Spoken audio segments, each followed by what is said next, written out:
Hey everyone, welcome back to my rich mill channel. तो आज हम बनाने वाले हैं पनीर की सब्ज़ी।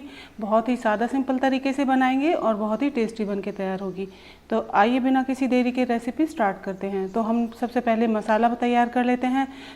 तो 2 चम्मच मैंने लिया है साबुत धनिया, 2 चम्मच जीरा लिया है, थोड़ी सी मैंने काली मिर्च ली हैं और 4-5 मैंने इलायची के दाने लिए हैं। इन सारी चीज़ों को कर लेंगे पीस के इस तरीके का पाउडर। आप यहाँ देख सकते हैं, मैंने आपको दिखाने के लिए पाउडर इसमें डाल दिया है। तो आप इस तरीके का पाउडर बना लीजिए।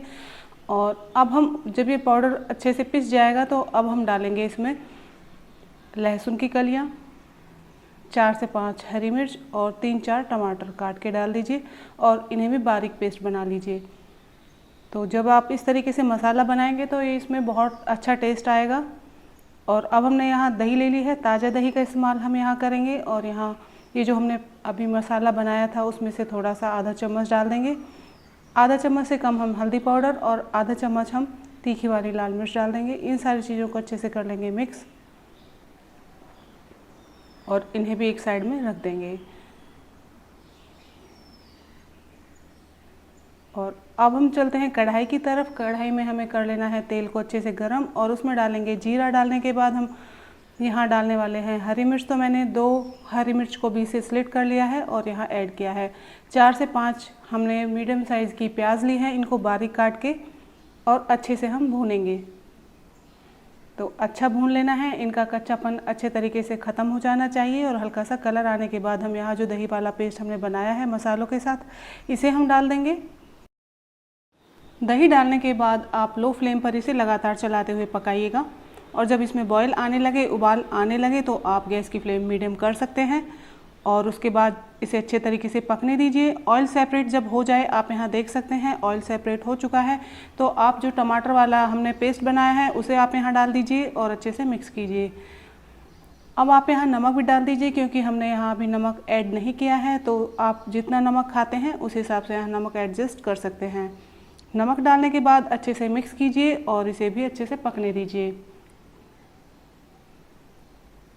इससे भी ऑयल सेपरेट होना चाहिए। आप यहाँ देख सकते हैं इसके कलर चेंज भी हो गया है और ये थोड़ी थिक कंसिस्टेंसी भी इसकी हो गई है और हल्का हल्का सा आपको ऑयल दिखाई दे रहा होगा। तो इस स्टेज पर हम डालेंगे इसमें पानी। आप 1 से 1.5 गिलास तक आप यहाँ पानी ऐड कीजिए। पानी गर्म होना चाहिए और इसे उबाल आने देंगे। तब तक हमने यहाँ 200 ग्राम पनीर को क्रम्बल कर लिया है। आप इस तरीके से इसे मैश कर लीजिए। तो जब आप इस तरीके से ये पनीर भुर्जी बनाएंगे तो सब उंगलियां चाटते रह जाएंगे। बहुत ही टेस्टी बनती है, एक बार इसे ट्राई कीजिएगा। पनीर को बिल्कुल हल्के हाथों से मैश करना है और जब हमारा जो ग्रेवी है वो अच्छे से उबल जाए तो उसमें हम इसे डाल देंगे। मीडियम फ्लेम पर हमने ग्रेवी पकने के लिए रखी है और आप यहाँ देख सकते हैं अच्छा उबाला आ गया है और थोड़ी थिक कंसिस्टेंसी भी इसकी हो गई है। तो अब इस स्टेज पर हम पनीर को डाल देते हैं। 1 से 2 मिनट के लिए लो फ्लेम पर आप इसे पकने दीजिए। एक बार आप सब्ज़ी को टेस्ट ज़रूर कर लीजिए। यहाँ आपको नमक कम लगता है तो आप ऐड कर सकते हैं। थोड़ी सी हमने चीनी डाली है, 1 चम्मच के करीब। इससे टेस्ट बहुत अच्छा आता है। सब्ज़ी मीठी नहीं होगी, टेस्ट बहुत अच्छा लगेगा इसमें। तो आप चीनी ज़रूर डालिएगा।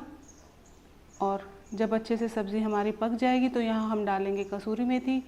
और आप इस पनीर भुर्जी को पराठों के साथ, पूरियों के साथ या नान के साथ एंजॉय कर सकते हैं। वीडियो कैसी लगी कमेंट में बताइएगा। रेसिपी अगर पसंद आती है तो प्लीज़ लाइक करें, शेयर करें, मेरे चैनल को सब्सक्राइब करना ना भूलें। वीडियो की नोटिफिकेशन के लिए बेल आइकन को प्रेस कीजिए। तो फिर मुलाकात होती है नई वीडियो में नई रेसिपी के साथ। तब तक के लिए बाय बाय।